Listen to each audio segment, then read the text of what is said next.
Welcome to a special episode of Beyond Barriers podcast titled Forgotten Afghanistan. In this episode, we interviewed the founder of the Afghan Liberty Project, Ryan Mauro. He tirelessly works to rescue those who were left behind in Afghanistan. When Afghanistan fell to the Taliban in August of 2021, there was an estimated 81,000 special immigrant visa or SIV applicants left behind. This figure does not consider American allies left in Afghanistan who qualify to be SIV holders, but due to bureaucratic or other similar barriers, are unable to apply and or gain approval for SIVs. August 26, 2021, 13 U.S. servicemen and women were killed in an attack outside the Hamid Karzai International Airport in Kabul, Afghanistan. Beyond Barriers dedicates this episode to those 13 fallen U.S. soldiers. We would also like to dedicate this episode to all of our men and women serving in our military, at home and abroad, and all of those who have fallen to protect our freedoms. May we never take for granted our freedoms and the servicemen and women who serve to protect those freedoms. Thank you for joining us, Ryan. Thanks so much for having me. Thank you. Now, for our listeners that don't know, what is the Afghan Liberty Project? Well, I have a background in counter-extremism and national security, and that's been my career for the past, I'd say, almost 20 years. But I took a little bit of a different turn recently, and I created the Afghan Liberty Project in order to help people that are in Afghanistan who are U.S. allies and were abandoned, or other people who are abandoned and deserve our support, like the persecuted Christians, women's rights activists. But we have a special focus, particularly on those who risk their lives serving side by side with American forces, only to be abandoned and basically handed over to the Taliban and ISIS. So, Ryan, with the work that you're doing, and first of all, I want to say how incredibly important it is and what an honorable trajectory to work with these folks that are stuck over there. What has been one of the most challenging situations in the work that you're doing in helping to get people out of there? What has been one of the biggest obstacles or hurdles? The biggest obstacle by far is fundraising, especially because of the crisis in Ukraine. Those that are inclined to give to those types of humanitarian causes, understandably, have their focus on Ukraine. So Afghanistan's been basically completely forgotten. Everyone I talk to who's involved in the cause says the same thing. And Afghanistan's a little bit different than the Ukraine. I don't really know how you can't draw an equivalency because they're quite different. But Afghanistan in one particular way is different because the people can't escape. In Ukraine, you have a refugee crisis, but people are leaving Ukraine or going to parts of Ukraine that have not fallen to the Russians, and they're getting international aid. Whereas those who are being hunted by the Taliban and ISIS-K and soon Al-Qaeda in Afghanistan really have nowhere to go. They have to stay with relatives or friends and hope that they don't get tracked down. And many of them are getting tracked down.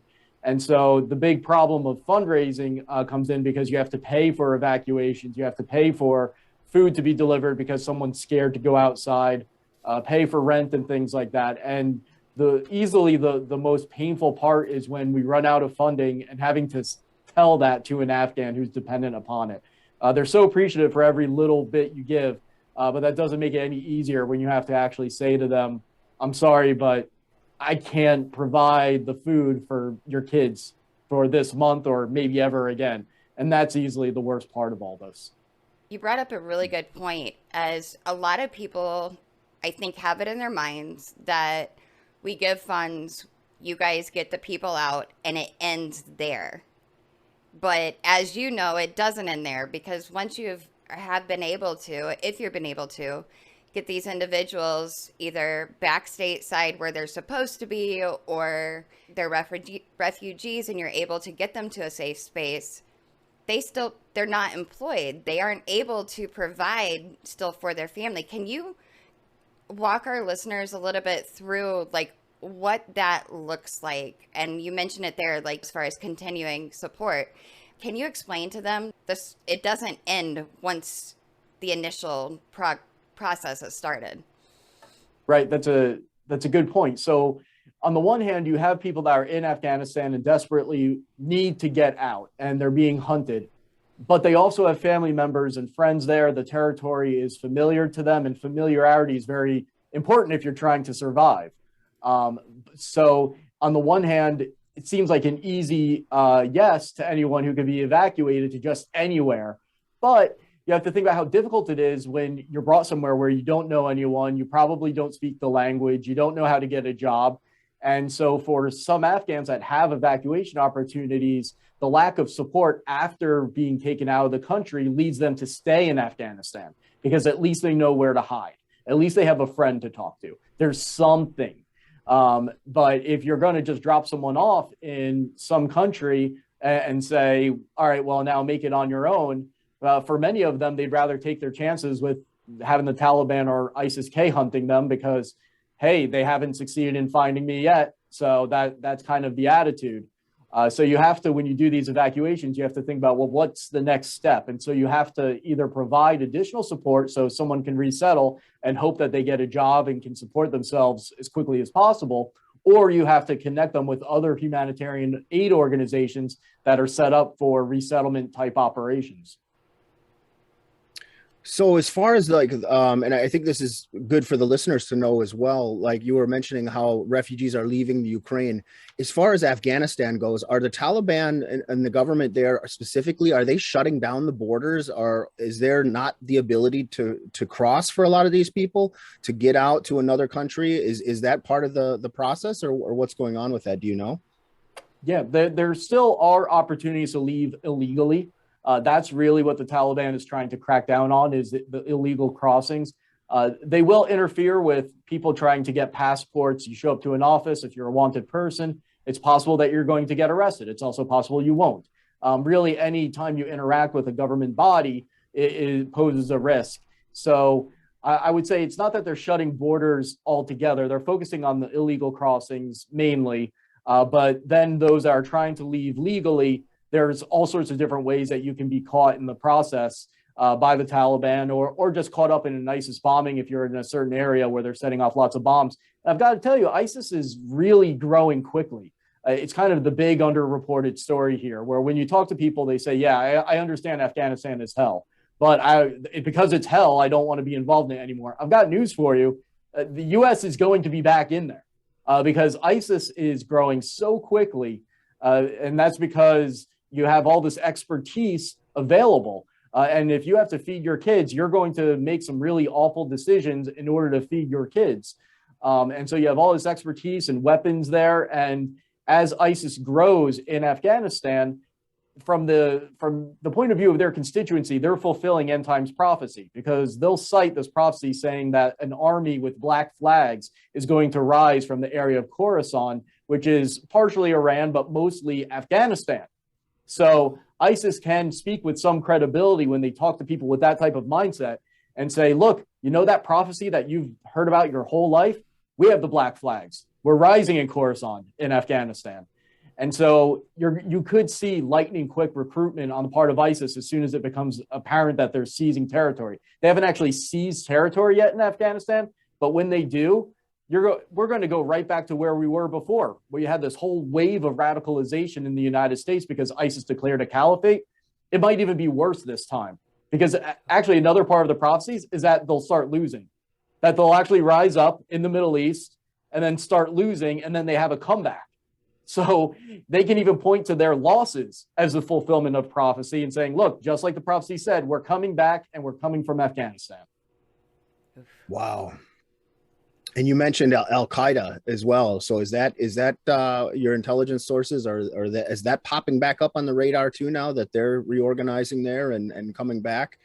Sure. And when you say Al-Qaeda, there's Al-Qaeda linked groups as well, because Al-Qaeda means the base. And so they're kind of a collection of all these different groups. So basically every single Pakistan-backed jihadist group is going to be looking to activate and grow in Afghanistan. It's going to be somewhat of a contest, I think, between a bunch of them. But Al-Qaeda specifically, yes, it's a consensus that Al-Qaeda is there. They're growing. And what often seems to be forgotten is that Al-Qaeda swears allegiance to the Taliban. Al-Qaeda is basically a subset of the Taliban. We talk about them as if they're two entities, and so maybe you can turn one against the other. No, they actually are, from their point of view, one single entity. And so you're not going to be able to break them apart. You can't trust the Taliban to hold to any deal that involves cracking down on Al-Qaeda. And the most you might be able to get is the Taliban to agree to try to contain Al-Qaeda to some degree. And they would do that just out of sheer pragmatism, because they want to stay in power and they want to get grounded into Afghanistan a little bit more so that they can withstand whatever type of retaliation the world reaps upon them once Al-Qaeda is unleashed. So there might be some level of restraint on the part of Al-Qaeda right now because things are going their way, and they don't want to act too aggressively and risk losing their gains. But that's not such a good scenario for us, because that means eventually they're going to say, okay, we're strong enough now. Let's go back to the way things were before. And you're going to have Al-Qaeda mixed in with ISIS, mixed in with countless other groups. There's over 20 terrorist groups that operate in Afghanistan. What about like the women's rights issues? I know the Taliban was making all these promises that women could go to school and things like that. And at first, supposedly that was happening. But you're more knowledgeable on this subject for sure. So what is the status of that? I mean, are the women's rights being slowly whittled away like a lot of people predicted, or is that what's going on with that? Yes, definitely. They've already been rolled back. The Taliban is in some areas following this doctrine of gradualism that the Muslim Brotherhood follows, where they just move incrementally as opposed to the ISIS style, just immediate, full-on theocratic Sharia law, because they don't want to face an uprising. The Taliban still faces some resistance from the National Resistance Front and various other resistance groups that have risen up to fight the Taliban. Similar to how after 9/11, we allied with these different groups that were fighting the Taliban, those same types of groups are still around. And so they're continuing the fight. And so the Taliban has a major concern where they have to follow a doctrine of gradualism, which means gradually getting the local population accustomed to your theocratic Sharia law, because if they push too much, there's going to be a backlash. So in some areas, the rolling back of women's rights is more severe than in others, depending on the temperature of the local population. And what I would add to that is, yes, they're rolling back women's rights. And it's tempting to say, well, isn't that the natural disposition of Afghanistan? Isn't it, they've always been backwards, is what I hear. So why do I care? This is just how things are. And it really isn't that way. I mean, you've had 20 years of the Taliban out of power. You've had a lot of modernization that have gone on. A lot of education that's happened. And so this isn't like a situation where women's rights are abused and people grow up expecting it. They're accustomed to it a little bit because that's all they know. That's not what it's like. This is just like, really like in America, where you have women enjoying freedom, except now you have it just suddenly taken away. Suddenly you can't go to school. Suddenly you're being harassed in the streets. Suddenly you might be taken as a child bride, or if you're a single adult woman, taken and forced into a marriage. All of these horrors are suddenly now, that are foreign to this younger generation, are suddenly now brought upon them. And that makes it just so much more painful. Absolutely. Now, I was looking on the website, and it also mentioned, I just wanted to mention this real quick too, because the Afghan Liberty Project is actually under the Doubting Thomas Research Foundation. Is that correct? Yeah. Yep, that's correct.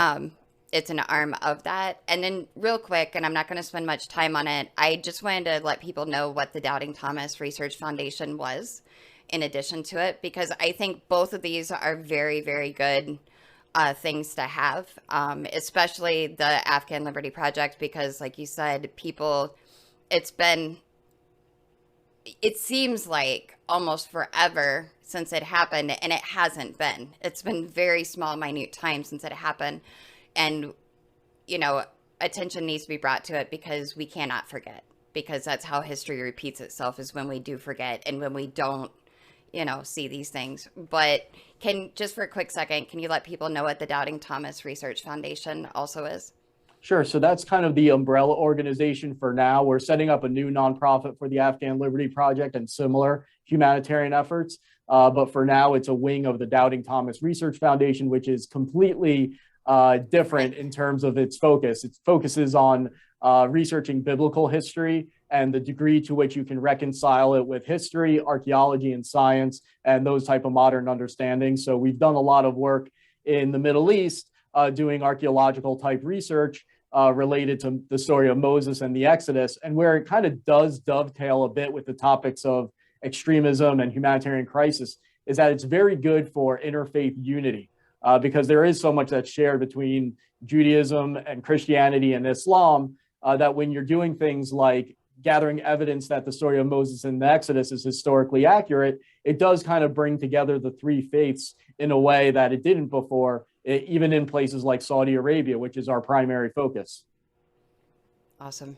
Thank you. I appreciate that. I will have links for the Afghan Liberty Project and everything in our bio after the podcast. And I will also include in there the donate link for the Afghan Liberty Project so people would be able to find you and, learn more about your efforts and everything. Thank you. You're very welcome. And thank you for everything that you and your organization are doing to try and tackle this problem. And it's, as you know, it's not going to be tackled overnight, but anything that we can do to try and help, humanity is really big. Now, for you personally, how has this journey affected your personal life as far as trying to do this great thing of getting people out? Have you had backlash from general public, I guess you could say, as far as, trying to keep bringing attention to this? What kind of backlash have you received? And personally, how has that helped motivate you to keep doing what you're doing?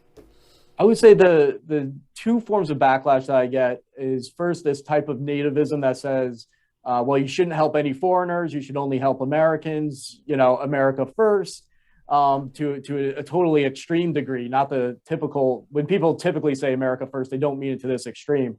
But many people do take it to this extreme where they say you just shouldn't help a foreigner at all.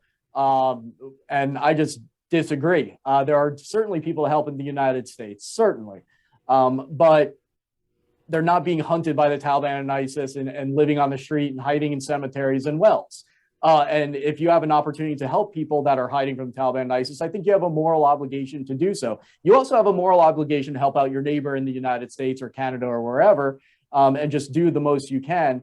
I just don't think that we should have a singular focus and just try to figure out where God has placed you, where you've been placed to best help other people.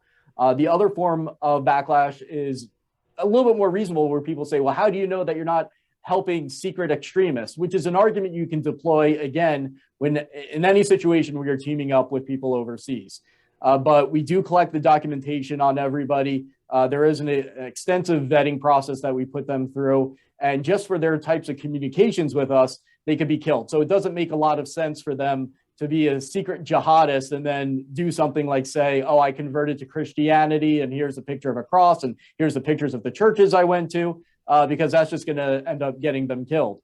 So there is a strong vetting process that is stronger than what the U.S. government does, in my opinion, from everything I can tell. So we're not as concerned about that. How has it affected me personally? On the one hand, it's certainly definitely made me more empathetic. It's affected me emotionally. It's very hard to sleep at night, partially because of the time difference. So I'm getting phone calls and texts all night. But also it's very difficult to stop those thoughts of these people that you get to know. And knowing that, okay, I might want to have a big dinner tonight, but they have nothing. And so every single time you spend $1 or even spend a second of your time, it's always in my mind thinking, well, is this really the best way to be spending my time or my money? But I also recommend to anybody who suffers from any type of anxiety or depression or anything like that, getting involved in humanitarian work is probably better than any medication out there on the market. And I wasn't going through anything particularly severe or where I need sympathy or anything, but I was going through some difficult times when this started. And I've got to tell you, all those difficult times, I forgot about it. Once I got involved in just a total change in my mindset. And so it's very, it alleviates a lot of whatever pain you're going through. Whatever you're going through, your life is going to be better if you spend some of your time helping other people. That's a great outlook, Ryan, and I think I echo your statements. I think it's very helpful for people to be doing good things for others, and because it makes you feel good, knowing that you're helping someone else and you're doing a good thing, and that's humanity could really learn from that. I wanted to ask you, and I have a quick story to share with you as well about another persecuted community there in Afghanistan, the Hazara people. They've really, and I want to ask a bit about that, but I want to preface this with a story from in 2019. I was in Turkey and I spoke at a de-radicalization conference over there, and I met a member of the Hazara community. He had said he was in the process of going to school to be an attorney, and I said, well, what made you want to be an attorney? How did this come about? And he says, well, I was in the armed forces in Afghanistan, and I was slapped by a commanding officer. And he says, and that's what pushed me to want to become an attorney for my people. And I said, well, explain this to me. Why did you get slapped? What's going on? And he says the commanding officer slapped him because he was a Hazara, and that the Hazaras were disrespected, they were looked down upon. And he said that there's a statement basically that's said there that about the different factions in Afghanistan that we'll fight these people, we'll get these people out, but the Hazara, they'll go into the ground. It was I'm not quoting him exactly, but it was something of that nature, that basically the Hazaras, we can't have peace with them, we can't separate from them, they need to go in the ground. And to me, this was just mind-blowing, because I thought I knew stuff about Afghanistan at the time, but I didn't know about the Hazara minority and how persecuted they were, and some of the stories I'd heard from him. So I was going to ask you specifically, and I'll never forget this, forget hearing some of the stories from him, and I know that they're targeted there. So are you doing any work with the Hazara community? Are they some of the specific people that are facing this persecution? Oh, for sure. There's a lot of Hazaras who served with U.S. forces. There's a lot of them that have converted to Christianity, and the punishment for that is death. But in the eyes of ISIS and Al-Qaeda, and actually the Taliban, Hazara just being Shiite, it's a majority Shiite population, is enough to warrant their death. If you add on top of that, they converted to Christianity or served the previous Afghan government or served U.S. forces in any type of way, or Western businesses, anything like that, then that doubly makes them qualified to be executed in the streets. So they have to worry a lot about a genocide. And the only reason it's not happening now is because the Taliban is still finding their footing. ISIS is trying to blow up as many Hazara as they can. There's a special focus on that. And part of that, I think, just based on what ISIS does in other countries, I think the strategy there is they're trying to foment a backlash among the Hazara that brings in Iran. Because it seems like what ISIS always tries to do is they find that sectarian fissure within a certain country, and they try to pit the populations against each other, because in that environment, the extremist forces end up taking command. They're the ones that are most ready and willing to use violence. So they're hoping that the Iranian government comes in order to protect the Hazara Shiites, even though the Hazara Shiites are much more liberal. They're not like the Iranian regime. The other incentive for the Iranian regime to get involved on behalf of the Hazara is to suppress the Hazara, because they don't want there being a liberal Shiite alternative to the Iranian government. So on the one hand, the Iranian government is likely to intervene in Afghanistan to protect the Hazara because they're majority Shiite, but also to oppress them at the same time. They want to be the ones to oppress them, not ISIS. That sounds like a lose-lose situation. And just for some background on Hazara, and correct me if I'm wrong on this, but weren't they the ones? Were they the same people that put up the Bamyan, the statues that were blown up by the Taliban years ago, the big Buddha statues, or was that another group of people there? I honestly don't know. I just assumed it was Buddhist and left it at that. Okay. I thought I was going to learn something here on that one. I'm going to have to. Oh no, you're not going to learn anything from me. Trust me. Now we got to look that one up afterwards. But thank you. I just remember that. I think I was a child when that happened, when they blew up those big monuments, and that was really horrifying. And it's just an ongoing crisis there in Afghanistan. Acacia, go ahead. I was just gonna ask, like, what if somebody wants to get involved but they can't financially? Are there other ways that they can get involved and help? Sure. Well, just to put a price on it so people understand, $20 could save a life, especially when the next harsh winter comes around. Like they were expecting over 1 million kids to die in Afghanistan's deadly winter during the last time around. We don't know how many actually did die. There was international aid that came in, but there's no accounting. I've seen pictures of dead kids over there, but there's no way to quantify how many actually did pass away. And so just getting winter clothing can be enough to save a life in Afghanistan. So don't look at a $20 or a $10 donation and think, oh, it's not going to make a difference. Like, no, that's probably going to save a life. It really is. But if people can't donate even that amount, let's put it this way. I'm not in Afghanistan and look at everything that we're doing. It's all just done through our phone. It's just through determination. We're not even specialists on Afghanistan. It's just seeing what people need and how to get it to them.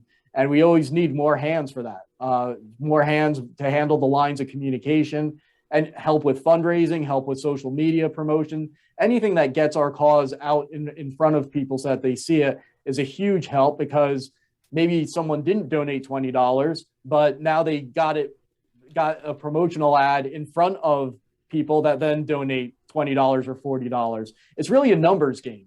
The more people that see and hear about this cause and they know about the Afghan Liberty Project and the low price point with which they can save a life, the more people that are going to donate. So the solution to that isn't always just having each person donate. It's having each person spread awareness of the project to other people that they know. Exactly. Yeah, and you hit on a really good part there as far as, getting the word out. And you may not be able to, but you can get the word out and somebody else can, and you never know who's watching, who's looking, and who will see that can help. So that's very good. Good point. Yeah, it's a big help, because think about it, big companies pay a lot of money for social media promotion, right? And it's the same way in the nonprofit world, especially if you have something that's a really specific ask like this. So don't underestimate the power of a tweet or a Facebook post. And speaking of a tweet and a Facebook post, I'm just going to cover this really quick. Now, I saw you posted something by the IRAP. Biden administration moves to get out of its court-ordered obligations, promptly access Afghan and Iraqi SIV applications. Oh, that story. Yeah. Do you want to touch on that at all? I'm not a lawyer, so I can't kind of give both sides to that. But basically, there is resistance in court to giving these special immigrant visas to people who deserve them in both Iraq and Afghanistan. Iraq's been dealing with a similar problem as Afghanistan for a long time, where people who served with U.S. forces and deserve an SIV, a special immigrant visa, have to fight so long to get them, and sometimes will even run up against resistance, and then they have to go to court.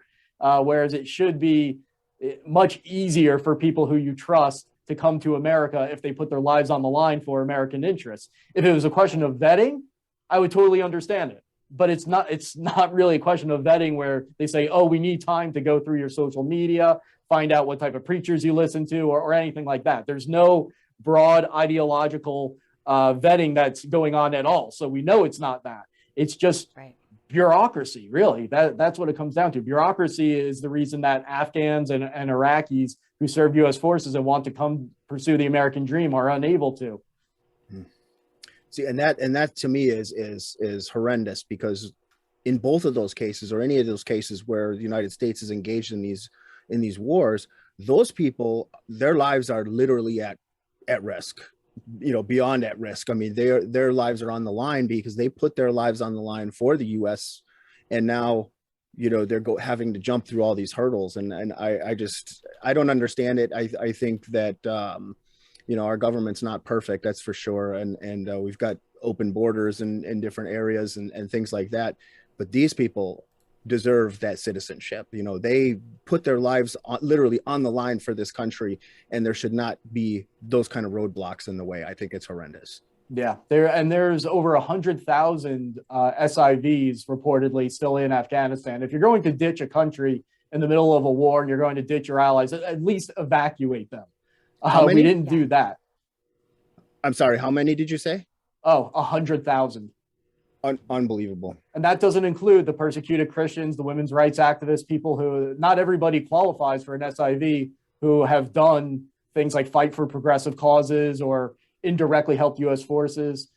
So that number is really low when you consider how many people deserve and need to get out.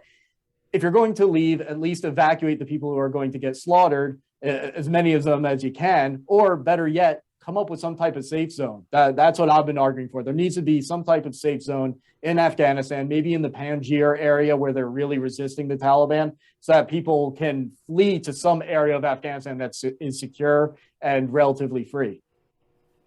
Yeah, that's a great idea. Actually, that I hadn't heard that before, and I think that's doable. I mean, that's not that, I don't feel like that's a bridge too far. I feel like that's something that could be easily done.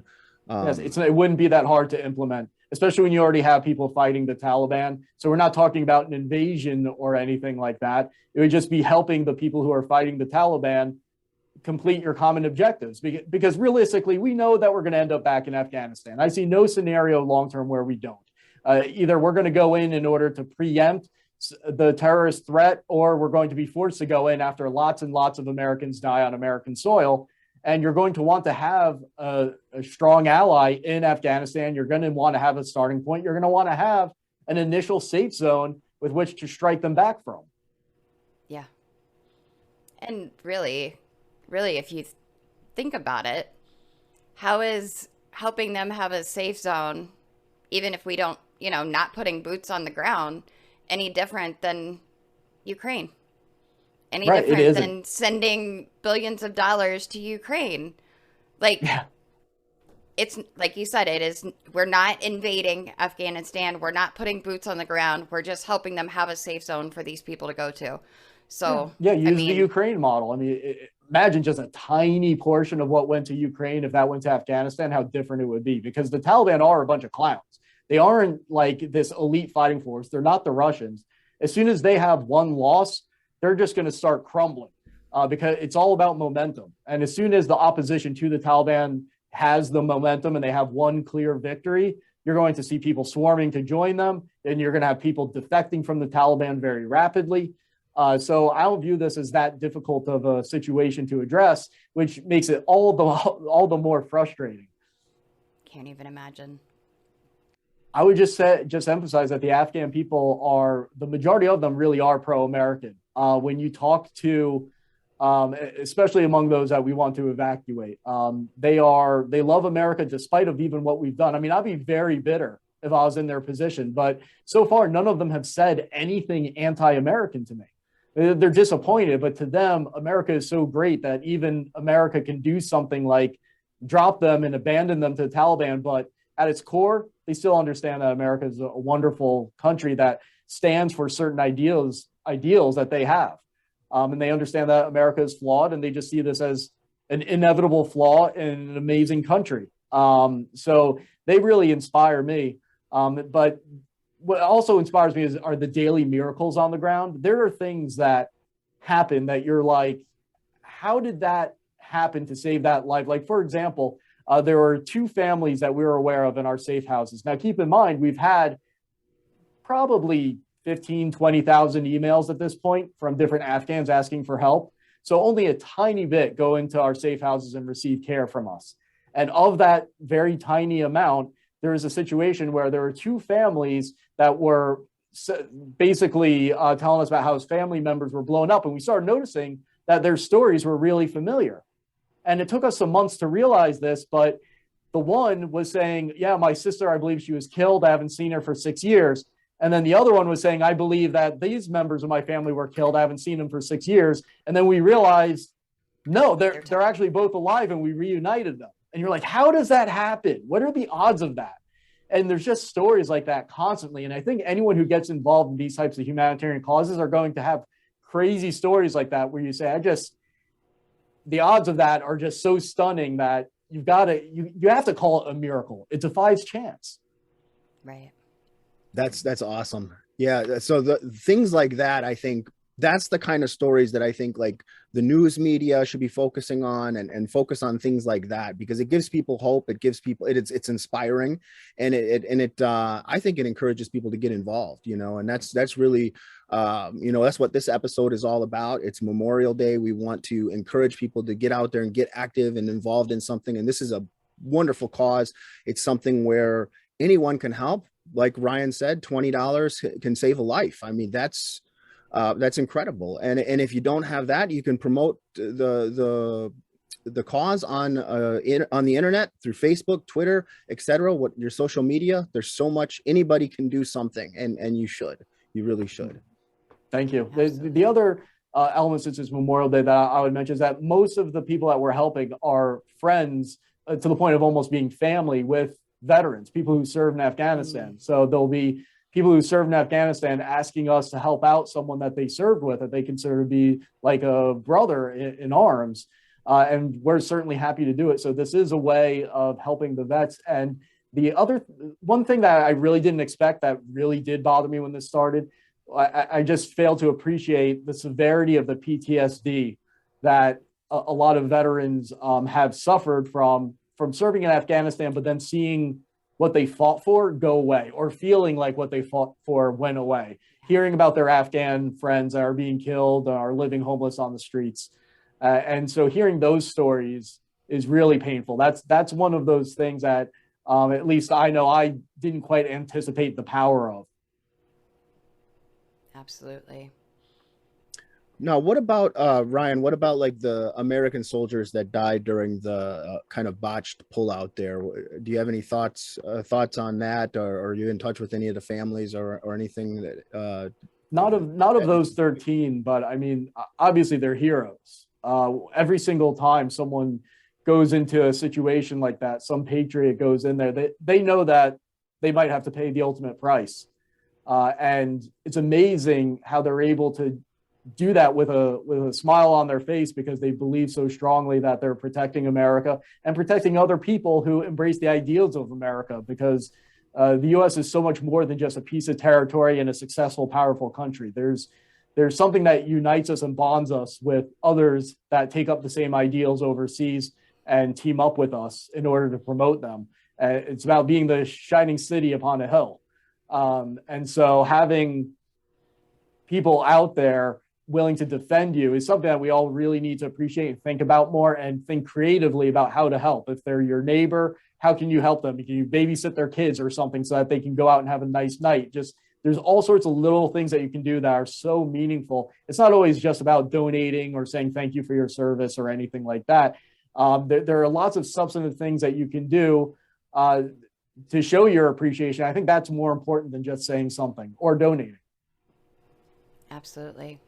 Every little thing counts. Every little bit counts. And it's one thing that I always say is, you don't know what the person, you see down the street, you walk past through at the grocery store, is going through. So even the smallest act of kindness can save a life. And like you said, with our veterans, my brother is a veteran. My nephew is in the Air Force, and my actually oldest son wants to go into the Army. And,